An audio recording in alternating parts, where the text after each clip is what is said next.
జమ్మికుంట మండలంలోని నాగంపేట గ్రామ చౌరస్తాలో కార్నర్ మీటింగ్లో పార్లమెంట్ అభ్యర్థి వెలిశాల రాజేంద్రరావుకు మద్దతుగా రాష్ట్ర రవాణా బీసీ సంక్షేమ శాఖ మంత్రి పొన్నం ప్రభాకర్ ప్రచారం చేశారు.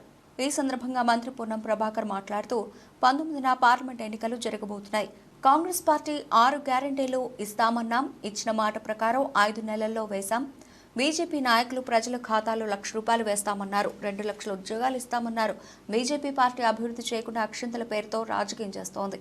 కరీంనగర్ పార్లమెంట్లో నేను చేసిన అభివృద్ధి తప్ప వినోద్ బండి చేసిందేమీ లేదు. బండి సంజయ్ నాయన టీచర్ అంటున్నాడు, ఇరిగేషన్ డిపార్ట్మెంట్లో పనిచేశాడని చెబుతున్నాడు. కరీంనగర్ పార్లమెంట్లో 4 ఎమ్మెల్యేలు వెలిశాల రాజేంద్రరావుతో కలిసి అభివృద్ధి చేస్తాం. ఆగస్టు 15 లోపు 2 లక్షల రైతు రుణమాఫీ చేస్తాం. వచ్చే వానాకాలం పంటకు 500 బోనస్ ఇస్తాం. అసెంబ్లీ ఎన్నికల్లో పేపర్ 1 ప్రణవ్ ఫెయిల్ అయ్యాడు, కానీ పార్లమెంట్ ఎన్నికల్లో పేపర్ 2 ఎంపీ అభ్యర్థి పాస్ కావాలి. సప్లిమెంటరీ పరీక్షలు రావద్దని కోరుకుంటున్నాను. 5 ఏళ్లు ఎవరైనా అధికారంలో ఉండాలి. దేశమంతా అంబేద్కర్ విగ్రహాలను తీసేసి ఎస్సీ, ఎస్టీ, ఓబీసీల రిజర్వేషన్లు రద్దు చేయాలని ఆలోచనలో బీజేపీ ఉంది. దేశ సంపదను అదానీ, అంబానీలకు కట్టబెట్టే ప్రయత్నం బీజేపీ పార్టీ చేస్తోంది. కరీంనగర్ స్మార్ట్ ఫోన్ అభ్యర్థి వెలిశాల రాజేంద్రరావును ఆశీర్వదించి భారీ మెజార్టీతో గెలిపించాలని కోరారు. జమ్మికుంట మండల నాగంపేట చౌరస్తా మీద ఇంత ఎండలో కూడా ఈ సమావేశానికి హాజరై కాంగ్రెస్ పార్టీ పేరు మీద కాంగ్రెస్ పార్టీ అభ్యర్థిని ఆశీర్వదించడానికి విచ్చేసినటువంటి ప్రతి ఒక్కరికి పేరు పేరున నమస్కారం తెలియజేస్తా ఉన్నా. మే 13వ తారీఖు నాడు పార్లమెంట్ ఎన్నికలు జరుగుతూ ఉన్నాయి. మొన్ననే సరే ఈ నియోజకవర్గంలో కాంగ్రెస్ గెలవకపోయినా యావత్ తెలంగాణలో ప్రజలు మార్పు కోరుకొని కాంగ్రెస్ పార్టీని అధికారంలోకి తీసుకొచ్చారు. కాంగ్రెస్ పార్టీ ఎన్నికలకు ముందు మీ అందరికీ చెప్పింది 6 గ్యారంటీలు ఇచ్చినాం. 6 గ్యారంటీలకు సంబంధించి ఏమైందని ప్రతిపక్షాలు అడుగుతా ఉన్నాయి. ఆ బుద్ధి లేనట్టు ఒక్కొక్కసారి చెప్తానా మీ వేదిక ద్వారా 6 గ్యారంటీలు ఏమైనా మమ్మల్ని అడుగుతా ఉన్నారే.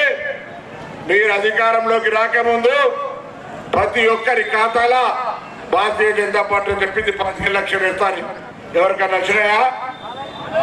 బీజేపీ చెప్పింది నల్లధనం తీసుకొచ్చి ఖాతాలలో 15 లక్షలు ఇస్తామని ఇచ్చిందా అని అడుగుతా ఉన్నా. 2 కోట్ల ఉద్యోగాలు ప్రతి సంవత్సరానికి ఇస్తా అన్నారు. రైతుల ఆదాయాన్ని రెట్టింపు చేస్తా అన్నారు. రైతులకు పెన్షన్లు ఇస్తా అన్నారు.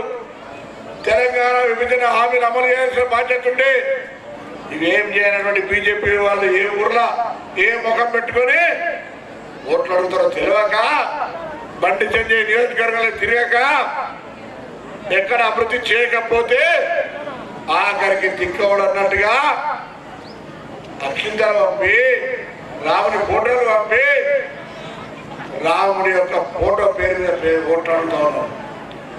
రాముడు మనందరికి సంబంధం లేదా? మనం హిందువులం కాదా? రాముడి పేరు మీద ఓట్లాడే ఇళ్ళ కంటే ఇంకా ఓడిగా ఈ దేశంలో మోసగాళ్ళు ఉంటారని అడుగుతా ఉన్నా.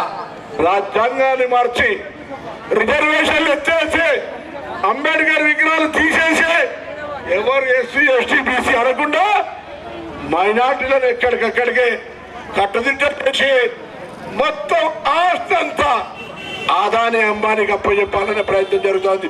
ఒక్కసారి ఆలోచించండి దయచేసి. ఈ దేశం అదానీ, అంబానీ లేదా? ఈ దేశం మనందరిదా? ఈ ఎన్నిక నిర్వహించబోతోంది.